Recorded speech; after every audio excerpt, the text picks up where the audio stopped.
Have you ever listened to a recording of yourself speaking Chinese, only to find that your voice sounds unfamiliar and strange, almost like another person? Then that means you are doing something wrong.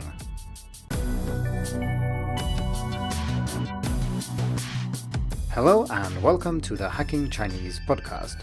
In this week's episode, we are going to discuss recording ourselves in order to improve our spoken Mandarin. Before we get into that though, I'd like to mention that my pronunciation course opens for registration today on Monday, May 22nd, and it will close again this Sunday on May 28th. This is a video course that covers everything you need to know about Mandarin pronunciation, regardless if you are a beginner or more advanced student. It covers all initials, finals, and tones, as well as things like prosody and intonation. If you are interested in learning more about the course, please head over to pronunciation.hackingchinese.com and don't forget to enroll before May 28th if you are interested. One thing that I encourage students in the course to do, and something I will advise you to do as well today, is to record yourself. Listening to yourself speaking Chinese has several benefits, and it's probably one of the easiest and cheapest ways of improving. Before we get into the benefits and more details about how to record yourself and what to record, let's address the question I asked at the beginning of this episode, namely if you think your voice sounds very strange when you listen to a recording of it. This is perfectly natural, of course, and it happens to everybody. And the reason is that when you are listening to your own voice, and this is also what other people hear, the sound is transmitted through the air directly. But when you are listening to yourself as you are speaking, the sound is also transmitted through the skull, and this makes the sound quite different from what other people hear, and indeed different from what you will hear in recording. And like I said, it's perfectly natural to feel that this is strange, but as I also said in the introduction, this means that you are doing something wrong. And it's not wrong in the sense that you are saying something incorrect or you are projecting your voice weirdly or something. It's wrong in the sense that if you feel strange when you listen to yourself, it simply means you haven't listened to yourself enough. And you should do that because there are many benefits to listening to your own Chinese. I have spent hundreds of hours listening to my own voice, mainly through this podcast because I've edited 146 episodes, and also through editing all the courses that I have on Hacking Chinese, including the pronunciation course. I have of course also incorporated lots of recording, mainly in the form of mimicking when I learn Chinese, and I still do that occasionally, even though I wish I would be able to do it more often. So you might think that it's pointless to record yourself because you hear what you are saying as you are saying it live. There is no need for a recording, but this is wrong. When you speak yourself, there are so many things you need to keep track of. Maybe you're reading something, so you need to read the characters or read the pinyin. You need to think about how things are pronounced. If it's a conversation, you need to think about what the other person is saying, what you are going to say next, and so on. All these things take up a lot of processing capacity in your brain, and there will be very little left over to monitor your own output or to listen to your own pronunciation, for example. However, if you separate the two steps, so you first focus on what you are saying, what the other person is saying, and so on, you don't care about the way it sounds, and then afterwards you listen to a recording of this, you will be able to concentrate fully on how you say something, not what you are saying, and this means that you will find lots of things that you didn't notice before. Maybe there are mistakes, maybe something sounds a bit off, and so on, and this can then lead you to a better understanding of your own pronunciation and what you need to work more on. And considering that listening to yourself is completely free and also completely safe, you don't need to send your Chinese to somebody else, it's not embarrassing or anything like that, there are really no downsides here. Except, of course, the obvious one, that you will not be able to hear all the mistakes you're making. If you have systematic errors in your pronunciation, such as mispronouncing a tone because you've learned it incorrectly, or that you can't hear the difference between two sounds, you might of course still make mistakes when you record yourself and you won't be able to hear them, but I'm talking about not fixing every single problem that you might have, but at least being able to fix some problems without investing any money and hardly any effort. Naturally, like I said in the introduction, it will sound a little bit awkward when you start listening to yourself, but this feeling will go away rather quickly, and considering all the benefits here, this is a very low price to pay. So when you've recorded yourself and you're listening to it, there are two possible outcomes. First, you might hear that something is wrong, maybe a tone somewhere is off or just something sounds weird. And in this case, you can investigate further, dig a little deeper, and try to fix this. And here is why mimicking is so useful, because if you have a target audio file or a clip that you've downloaded from somewhere, then you can compare that with what you are saying, and it's much easier to spot what's right and what's wrong. The second outcome is that you don't hear anything that sounds outright wrong, and that probably means that you need feedback from someone else, because unless you have it on very good authority that your pronunciation is excellent, the likelihood is that you are still making lots of mistakes, it's just that you can't hear them. In this situation, the best thing to do is to find a teacher that has some training in phonetics and know what they are doing. But since these teachers are not very easy to find, I do have some alternative methods as well. But just so you know, my pronunciation course does come with a feedback option if you want feedback as you're learning the pronunciation, if you're a beginner, or if you want an overall check of everything related to pronunciation if you've been studying Chinese for a while.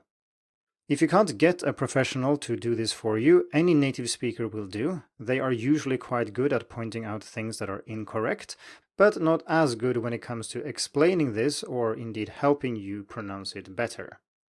You can also check out episode 58 of the podcast, where I talked about a smart method for discovering problems with tones and sounds in Mandarin, and that involves certain blind testing to make sure that people give you accurate and honest feedback and don't just say what they think you want to hear.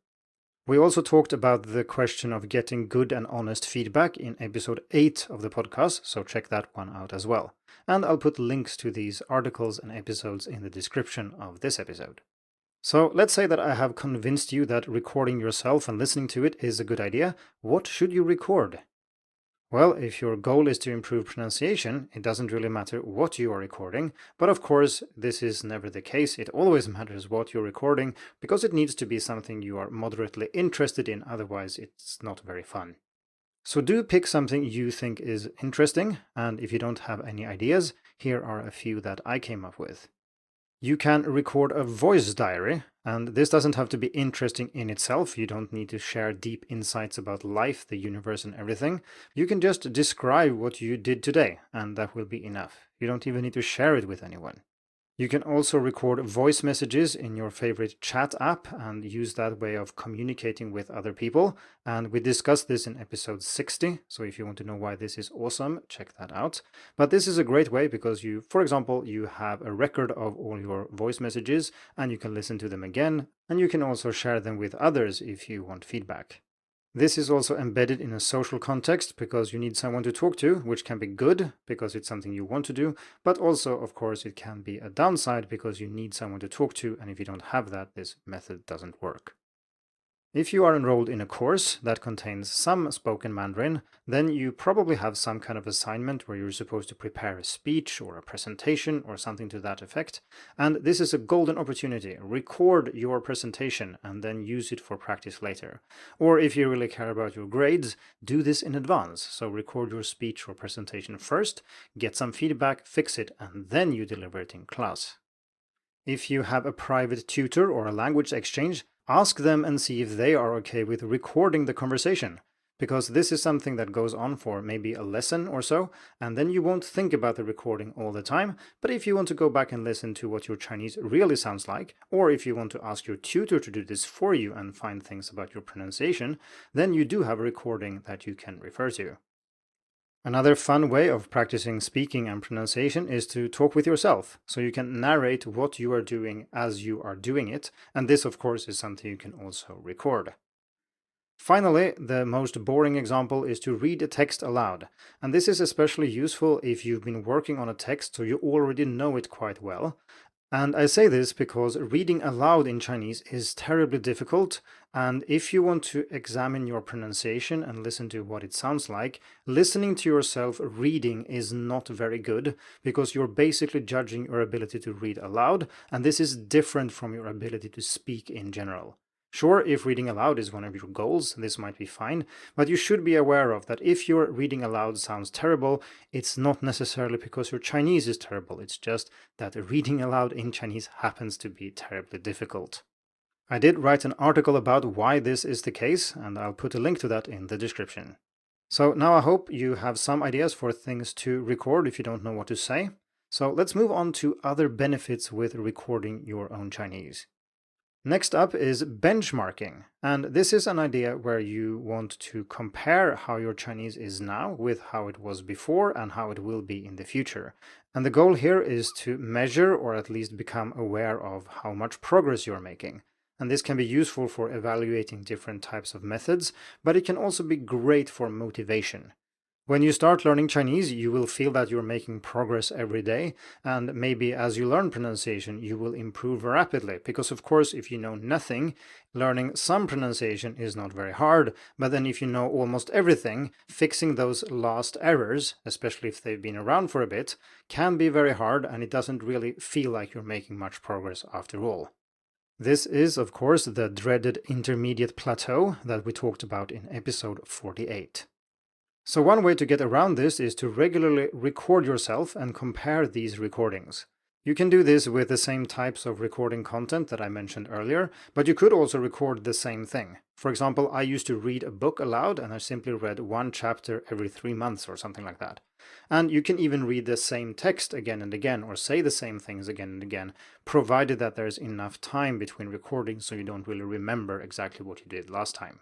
This is not very meaningful if you do it in the short term, but if you are able to listen to your pronunciation now, and you were able to listen to it 3 months ago, and then you practice for another 3 months, you should be able to notice differences here, and you should be improving if you're investing time.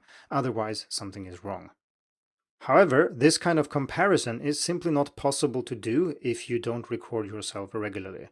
So if you come to me and you say, "Hey Olle, my pronunciation is not improving, what am I doing wrong?" Then if you don't have any recordings over a period of time, it's very hard to say if you are actually improving. Maybe you are improving, it's just that you don't feel like you're improving. And so having recordings makes it much easier for other people to help you, and of course for you to help yourself. To round this episode off, I want to say that it's time to get used to your Chinese voice if you haven't already. If you feel that your voice sounds strange, you are not doing this enough. I have also given you some ideas for what to record and how to do it, and of course some reasons why this is a good idea. Like I said, recording yourself is also something I recommend in my pronunciation course, and there is even a feedback option where you record things from the course, you send them in to me and I give you feedback, you work on that, you send them to me again, and so on. So if you're interested in leveling up your pronunciation, the time is now. Check out pronunciation.hackingchinese.com.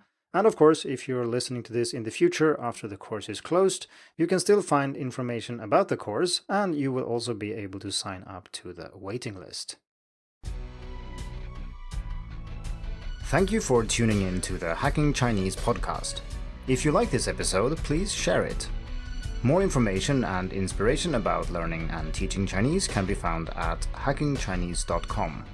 See you in the next episode, and until then, good luck with your studies.